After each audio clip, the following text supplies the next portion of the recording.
So if you've been tracking the headlines this week, you've likely noticed a bizarre kind of convergence. We have airlines planning structural cost savings based on, new pharmaceutical trends, global markets reacting wildly to political standoffs over frozen islands and Middle Eastern oil, and high finance duking it out over interest rate caps. Right. These sectors, aviation, commodities, banking, tech, M&A, I mean, they usually live in their own neat little boxes. Exactly.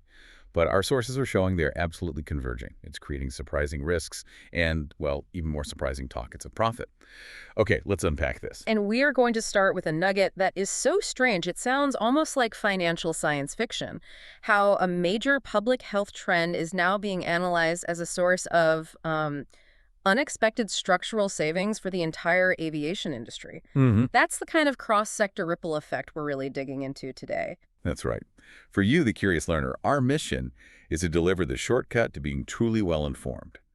We're going to trace the unexpected downstream effects from how, human biology affects the price of jet fuel to how geopolitical flashpoints are driving a massive rally in metals and the crucial details of these high-stakes battles in AI and media. Let's jump in. So the story really begins with the GLP-1 drugs. Right. These are those highly effective weight loss and diabetes treatments pioneered by giants like Novo Nordisk and Eli Lilly. They've already changed healthcare, consumer spending habits. But now the investment community is looking at them through a brand new lens. Operational efficiency. Operational efficiency, yeah. And the reason this analysis is spiking now is because of a key development, right? These treatments are becoming available in pill form. Exactly. Historically, they required self-injection, which, was a real barrier for many people. Eliminating that needle is expected to accelerate broad adoption dramatically, just push these drugs far beyond the early adopters. And that acceleration has caught the eye of analysts at Jefferies. They identified the airline industry as a surprising but potentially massive economic beneficiary. Why? What's the connection? It's a pure, unavoidable connection between physics and finance. But tell me the math on that, because, saving fuel based on passenger weight, it sounds like a minor marginal gain. Is this truly a material factor, or is it just something analysts are hyping up for headlines? No, it is absolutely material when you factor in the scale of the airline business.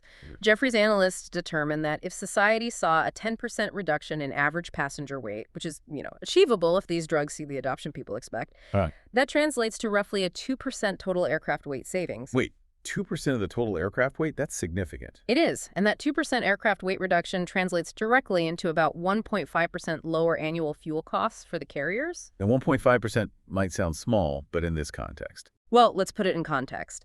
The combined projected 2026 fuel bill for just the 4 largest U.S. carriers, American, Delta, United, Southwest, that bill is nearly $39 billion. Wow. So a 1.5% saving on that it's hundreds of millions of dollars. That is a colossal structural lift to the bottom line, especially in an industry that operates on, famously thin margins. And when you project those savings out, the impact on earnings per share EPS is immediate. So assuming just a 2% decline in average passenger weight, American Airlines could see an 11.7% EPS gain. An 11.7% gain. Southwest sees 4.2%, United 3.5%, and Delta 2.8%. Okay, so why does American Airlines benefit so much more than the others? That 11.7% potential lift is enormous. That comes down to something called operating leverage. Right. For our listener who might be new to this financial term, operating leverage essentially measures how much a company's operating income changes when its revenue changes. Companies with high fixed costs like American, with its major debt and leases, they have high operating leverage. I see. This means a percentage drop in a major variable cost, like fuel, has this outsized, exaggerated effect on their profit margin and, therefore, their EPS. They just have more to gain. It really highlights how meticulously airlines track every single ounce. I love the historical context here. United Airlines, back in 2018, they switched their in-flight magazine to a lighter paper stock, trimmed about an ounce per copy. And that alone saved them 170,000 gallons of fuel annually, which was worth about $290,000 at the time. If they're worrying about magazine paper, imagine the impact of altering the fundamental weight of the actual passenger payload. If you're calculating $290,000 in savings by changing the weight of paper, then analysts looking at a shift in human biology that could save billions are absolutely justified in calling this a new structural factor. That's a fascinating look at how pharmaceuticals are affecting airline balance sheets. So we've been talking about the cost of fuel, but now let's pivot to the cost of capital and the latest results from big finance. Bank of America kicked off the latest earnings season with a really strong Q4 2025. Their profit climbed 12% to $7.6 billion, or 98 cents a share. And that beat expectations, right? Comfortably, on revenue of $28.53 billion. So what was the engine driving that strength? Net interest income, or Yeah. NII. Right. For those new to banking metrics, this is basically the bank's core profit engine, the difference between what it earns on loans versus what it pays out on deposits. Exactly. Bank of America's NII rose 9.7% to almost $16 billion for the quarter. And looking ahead, they're confident. They're forecasting solid NII growth of 5 to 7% in 2026. So the high interest rate environment is still hugely profitable for these major lenders. It is. But that profitability is now running headfirst into a major political headwind. The growing push to cap credit card interest rates. President Trump has proposed a strict 10% cap. And this isn't just a political talking point. Our sources indicate a genuinely unusual bipartisan interest. Unusual's right. Senator Elizabeth Warren confirmed that President Trump called her directly to discuss working together on this. I mean, that's a rare, almost unheard of alignment on economic policy. And the banks are not taking this lying down. No. Executives from Citigroup and JP Morgan were quick to issue some stark warnings. They're saying that implementing a cap like that would force them to close many customers' accounts. Citigroup CFO, Mark Mason, specifically said the cap is something they would not or could not support. So what's their argument? Why would they have to close accounts? Their argument is that higher interest rates are necessary to offset the risk of lending to consumers with lower credit scores. If they can only charge 10%, they claim they would have to restrict credit access entirely to those consumers who need it most, effectively freezing them out of the market. But if the banks immediately threaten to close accounts for the riskiest customers, doesn't that just prove the political point? That they are prioritizing high-interest profit over consumer access. That's the core of the political standoff. The push for the cap is motivated by consumer protection, viewing those rates as predatory. The banking industry views it as a necessary economic function that prices risk. If the cap gets implemented, the short-term impact would be immediate and, frankly, painful for consumers with higher risk profiles. It would fulfill the bank's warning. And this friction is coming just as consumer debt anxiety is peaking. It is. The New York Fed's survey of consumer expectations shows that the perceived probability of Americans missing a minimum debt payment is at its highest level since April 2020. People are nervous. Which raises a crucial practical point for you, the listener, if you are struggling with debt. Right. You have to know the consequences of missing even one payment. A single missed payment can have severe consequences. It can ding a credit score by about 80 points on average. That's even worse if you have a high score to begin with, Over 100 points. The drop can be over 100 points for high scorers simply because the system penalizes any deviation more harshly. That is valuable context. So if you anticipate difficulty, don't wait. Reach out to your lender immediately. They often have hardship programs. Yes, which is essential to avoid that credit score damage. We just saw that domestic financial stability is tied to the political cost of credit card debt. Now let's pivot and see how global physical instability is manifesting in the commodity markets. The response is textbook. We're seeing a significant rally in traditional safe haven assets driven by heightened geopolitical fears. Spot gold surged to near a record peak at $4,635.39 an ounce. Here's where it gets really interesting. Silver is the real standout. Spot silver extended its rally, surpassing $90 an ounce for the first time. It reached $92.53 an ounce. Why is silver outperforming gold right now? Well, silver is benefiting from a perfect storm of factors. First, it's acting as a traditional safe haven, benefiting from geopolitical uncertainty and expectations of Fed rate cuts. But there's more to it. Critically, unlike gold, silver has intense industrial demand. It is essential for advanced tech solar panels, cell phones, EV components, and that industrial appetite is just surging. So demand is high. What about supply? Supply is tight, especially after China imposed export restrictions on refined silver. So when you combine safe haven demand with essential industrial demand and a tight supply, you get this massive upward pressure. Which is why we're seeing these forecasts. Exactly. It's led analysts to give optimistic short-term forecasts, suggesting silver could climb between $100 and maybe even $144 an ounce. That same geopolitical risk is directly fueling oil prices, which have risen 1% for a fifth straight session. And this is centered squarely on instability in the Middle East. Specifically, we are tracking acute fears of Iranian supply disruptions amid ongoing civil unrest within the country. This is compounded by the explicit risk of a potential U.S. attack on Iran. And the rhetoric is extremely high stakes. It is. Iran has warned U.S. allies that it would strike bases on their soil if the U.S. intervenes in the region. The regional implications here are massive, especially for Moscow. Experts note that Russia is highly focused on this because Iran is a crucial strategic partner: military, economic, trade. Yes, the potential loss or destabilization of Iran would be a significant blow to Russia's regional power projection.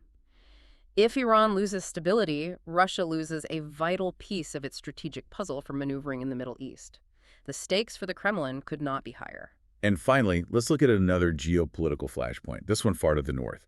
The high-stakes White House meeting between U.S. officials, Vice President Vance, Secretary Rubio, and officials from Greenland and Denmark. This is an Arctic showdown over mineral wealth and strategic control, and President Trump was uncompromising, insisting that anything less than U.S. control of the island is unacceptable for national security. What makes Greenland so critical right now? Why is the U.S. being so aggressive? It's the rare earth minerals. Greenland holds massive deposits that are essential for modern tech. We're talking high-powered magnets, components for guided missiles, EV batteries. So it's a supply chain issue. A core national security issue. Plus, in the increasingly contested Arctic, having strategic control of Greenland is seen as vital for military and resource projection against Russia and China. But the Danish and Greenlandic response was equally firm. It was. They stressed the fundamental disagreement, stating that ideas that don't respect the territorial integrity of the Kingdom of Denmark are totally unacceptable. It's an unusual level of diplomatic friction over what is essentially a land grab for strategic resources. We've seen markets react to biology, banking risk, and geopolitical friction. Now let's shift our focus to some major corporate and technological developments. And here, the battles over legal and financial infrastructure are really reshaping the future of AI and entertainment. And the first story is a major escalation in the AI ethical crisis. Elon Musk's xAI, which makes the conversational model Grok, is now under investigation by the California Department of Justice. That's right, led by AG Rob Bonta. And this investigation is incredibly serious. It focuses on the large-scale production of deepfake, non-consensual intimate images, including those involving minors. So this isn't just an intellectual debate about AI risk anymore. No, it's an immediate, high-stakes legal liability issue. And the international response is already here. Malaysia and Indonesia have suspended the use of Grok. And here in the U.S., the Senate has passed the Defiance Act, which would allow victims to sue companies that create or distribute such content. Right. Shows the legal system is moving almost instantly to impose civil liability on AI developers. I mean, that's a speed we really haven't seen with previous tech revolutions. And that speed to liability contrasts with the sheer financial cost of building these AI systems. Which leads to our next major corporate battle, a class action lawsuit filed by bondholders against Oracle. Okay, walk us through what happened here. This is pretty complex debt financing. So these investors had previously purchased $18 billion worth of Oracle debt. But they claim they were blindsided when Oracle then needed to raise an astronomical $38 billion in new loans. And those loans were to fund the data centers for its huge OpenAI contract. Exactly, a $300 billion OpenAI contract. So why does that second debt sale hurt the value of the first one? It's all about credit risk. When a company takes on another $38 billion in new debt, its overall risk profile goes up. There are now more creditors competing for the same pool of assets if the company were ever to default. I see. So because the company is now perceived as riskier, the value of that previously purchased $18 billion debt drops. The bondholders are arguing Oracle misled them about the sheer scope of the investment needed. It just perfectly illustrates how astronomically expensive this AI arms race is. You need to build data centers that cost more than small countries just to service a few contracts. Meanwhile, we've also got a speed race going on in media M&A. There's a bidding war over Warner Bros. Discovery's assets. Specifically HBO Max and the film studio. Right.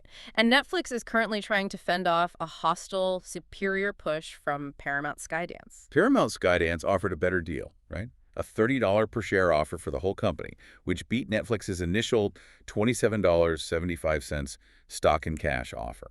So how does Netflix win if their price is lower? Their key leverage point is speed and certainty. A stock and cash offer like their initial one requires complex valuations, a lengthy shareholder registration process, It's slow. Okay. To expedite the deal and block Paramount Skydance, Netflix is expected to amend its deal to an all-cash offer. And an all-cash deal requires less complex regulatory approval, less shareholder scrutiny. Exactly. It accelerates the shareholder vote, potentially moving it up to late February or early March. If Netflix can close the deal before the competitor can fully organize, the lower price bid might still prevail, just because it's faster and more certain.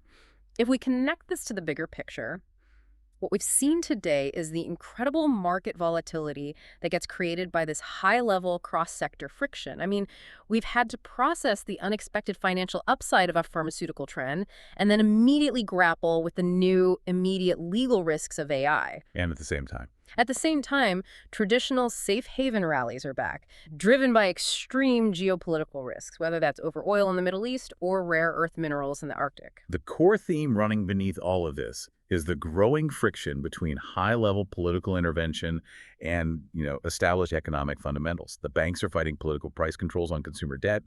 The White House is demanding control of territory in the Arctic. It's happening everywhere. The material is broad, but the synthesis is clear. The most important news is happening where these disparate forces collide. That is a remarkable synthesis of our sources. You should feel extremely well equipped now to discuss almost any structural or political headline, from fuel efficiency calculations to the civil liability of deepfakes. And we'll leave you with this final provocative thought. The airline industry is now structurally calculating fuel efficiency based on human biology and pharmaceutical adoption. The banks are fighting political price controls that can instantly restrict credit. New AI tech is immediately facing civil liability laws that didn't exist a year ago. So what other fundamental assumptions about cost, risk, or regulation are now permanently up for debate, given these new, rapid cross-sector pressures?